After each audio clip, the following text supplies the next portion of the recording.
नमस्कार दोस्तों, स्वागत है आप सभी का आपके अपने YouTube channel GK search engine पर। तो दोस्तों, आज के इस वीडियो में हम बात करेंगे राजस्थान में विकसित भारत संकल्प यात्रा के दौरान शहरी क्षेत्रों में किन योजनाओं का लाभ है वो मिल रहा है। केंद्र सरकार की जो योजनाएं हैं विकसित भारत संकल्प यात्रा के दौरान जो जनता को उन योजनाओं से जोड़ा जा रहा है, उन सभी के बारे में हम इस वीडियो में चर्चा करने वाले हैं। तो पूरा वीडियो बहुत ध्यान से देखना। चैनल पे नए हैं, सब्सक्राइब नहीं किया है तो भी सब्सक्राइब बटन पे क्लिक करें। तो चलिए बात करते हैं विकसित भारत संकल्प यात्रा की। तो सबसे पहले यात्रा क्या है? तो विकसित भारत संकल्प यात्रा जो राजस्थान में इस यात्रा की शुरुआत की गई है हाल ही में, और ये 26 जनवरी तक चलेगी। इस विकसित भारत संकल्प यात्रा में कई योजनाएं जो केंद्र सरकार की है, चाहे वह आयुष्मान भारत योजना हो, उज्ज्वला योजना हो, प्रधानमंत्री सुरक्षा बीमा, पीएम स्वनिधि जैसी कई महत्वपूर्ण जो केंद्रीय योजनाओं के बारे में जागरूकता बढ़ाने और उनके कार्यान्वयन पर नज़र रखने के लिए पूरे देश में इस अभियान को, इस यात्रा को चलाया जा रहा है। इसके अलावा अगर बात की जाए शहरी क्षेत्रों में प्रमुख योजनाएं जिनका लाभ है वो जनता को मिल रहा है, जिसमें जल जीवन मिशन है। जल जीवन मिशन की अगर दोस्तों बात करें तो इस मिशन की शुरुआत जल शक्ति मंत्रालय के अंतर्गत पीएम मोदी ने 15 अगस्त 2019 से इस मिशन की शुरुआत की थी। यानी एग्ज़ाम में अगर आपसे क्वेश्चन पूछा जाता है तो जल जीवन मिशन की शुरुआत कब हुई थी, आपको पता होना चाहिए। 15 अगस्त 2019 को इस मिशन की शुरुआत की गई थी। इस मिशन का लक्ष्य 2024 तक जो कार्यात्मक घरेलू जो नल कनेक्शन प्रदान करना है, ताकि प्रत्येक ग्रामीण परिवार को और शहरी क्षेत्रों में भी जो प्रतिदिन प्रति व्यक्ति 55 लीटर पानी की आपूर्ति सुनिश्चित करना है। तो जल जीवन मिशन, इसके माध्यम से नल के माध्यम से जल उपलब्ध करवाना सभी घरों में इस मिशन का मुख्य उद्देश्य रखा गया था। इसके बाद जो नैनो यूरिया के बारे में भी जागरूक किया जा रहा है विकसित भारत संकल्प यात्रा के माध्यम से। नैनो यूरिया, जिसको पारंपरिक यूरिया के स्थान पर इस नैनो यूरिया को विकसित किया गया है।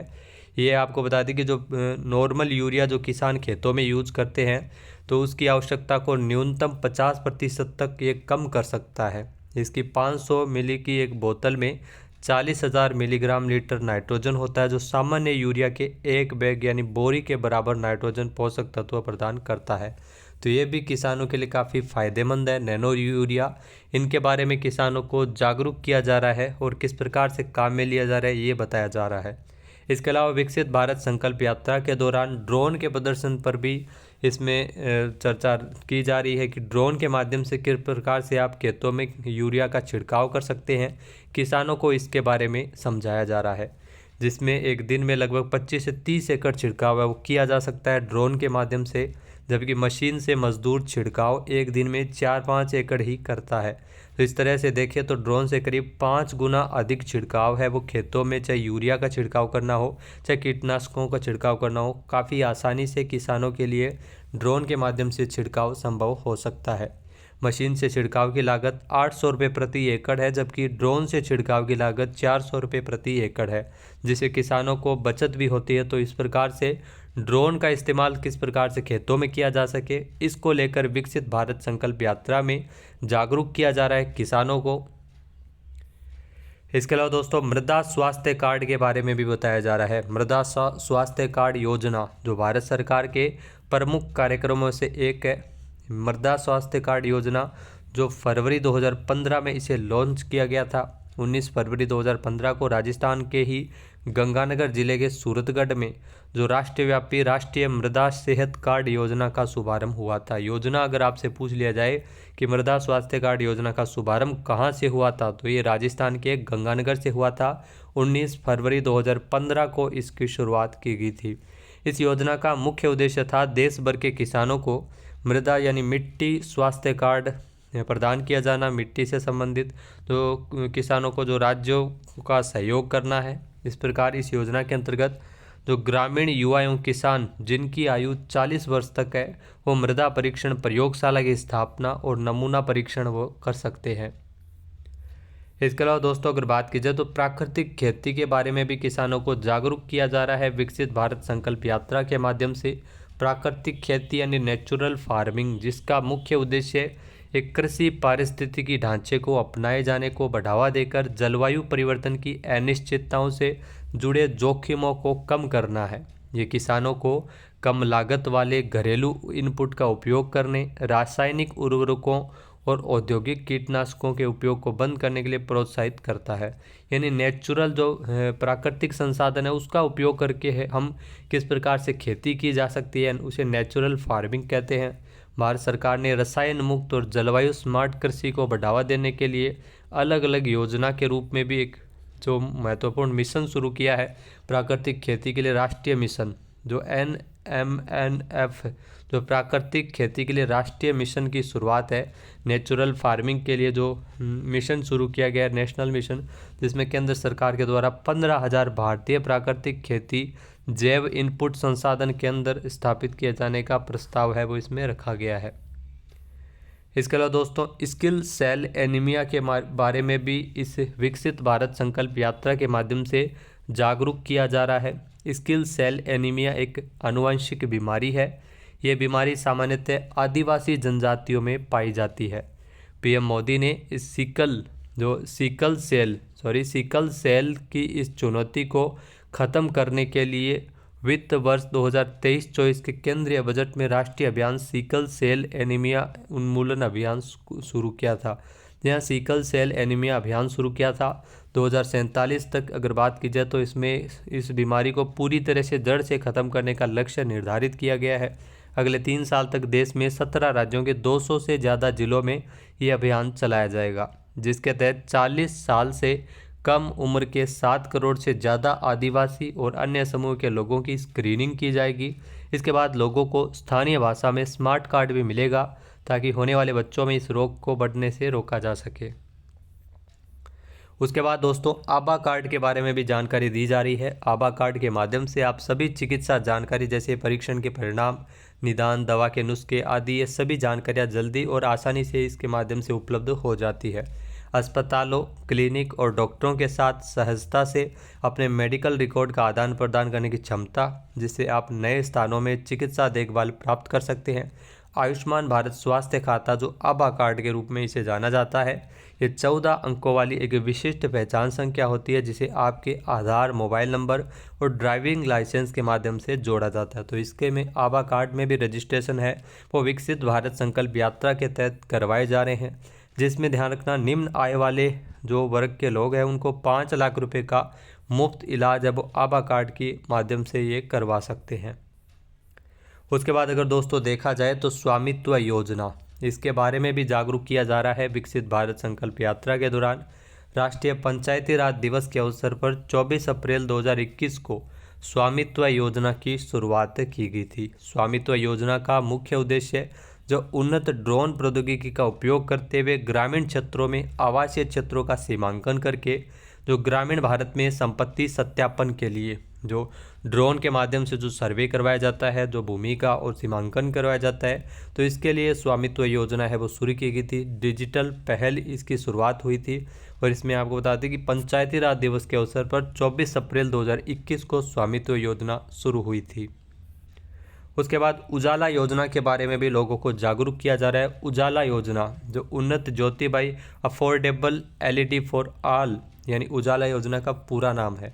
ये भारत सरकार की एक महत्वपूर्ण योजना है उजाला योजना, जिसके अंतर्गत कम मूल्य पर LED बल्ब दिए जाते हैं ताकि बिजली की बचत की जा सके।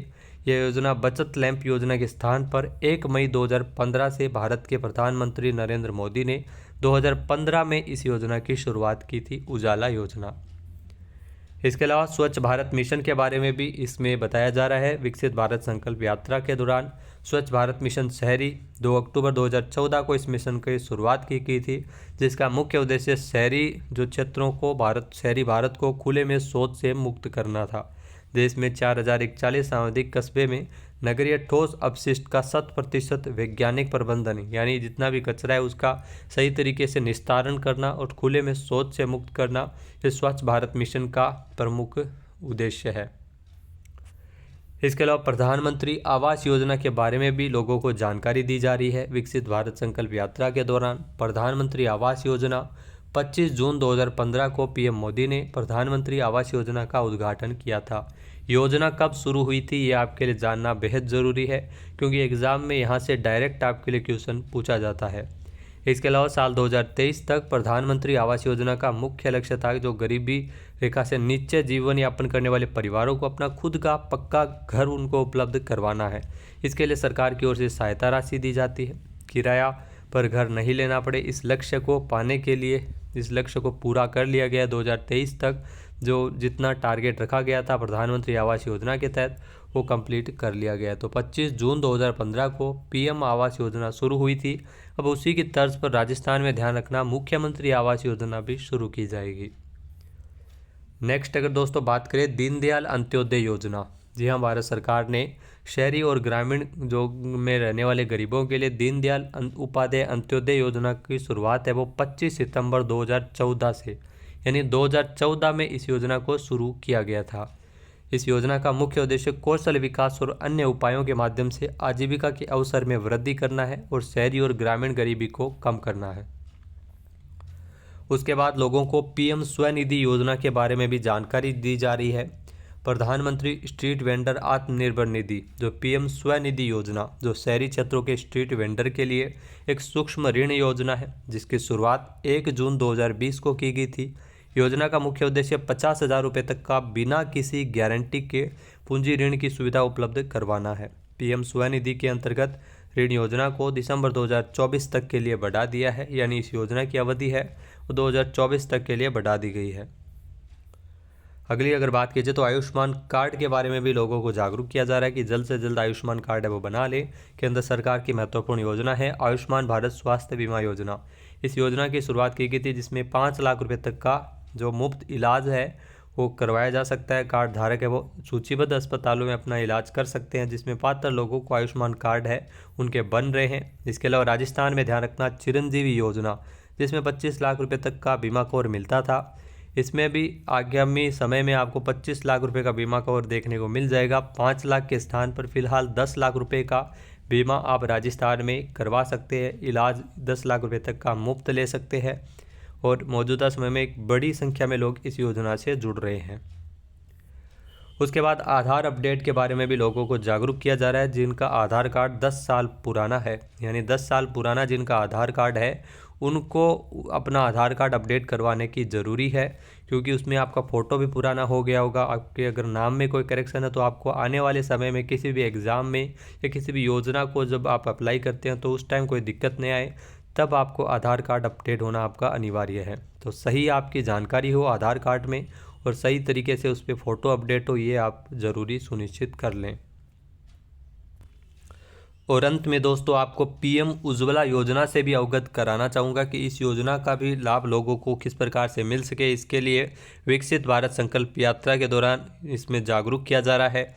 साल 2016 में उज्ज्वला योजना की शुरुआत की गई थी, जिसका उद्देश्य गरीब और निम्न आय वर्ग के महिलाओं को एलपीजी सिलेंडर है वो मिल सके, इसके लिए प्रयास है वो इसमें किया गया था।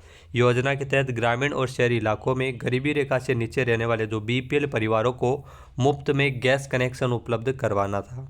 तो राजस्थान में जो पीएम उज्ज्वला योजना से जुड़े जितने भी पात्र लाभार्थी है उनको 450 रुपये में सिलेंडर है वो दिया जाएगा।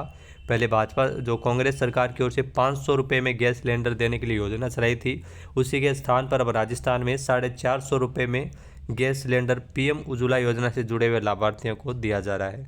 तो दोस्तों ये योजनाओं की जानकारी आपको कैसी लगी कमेंट करके ज़रूर बताना। विकसित भारत संकल्प यात्रा के दौरान आपने कौन सी योजना का लाभ उठाया कमेंट ज़रूर कीजिएगा। जय हिंद, जय भारत, जय राजस्थान।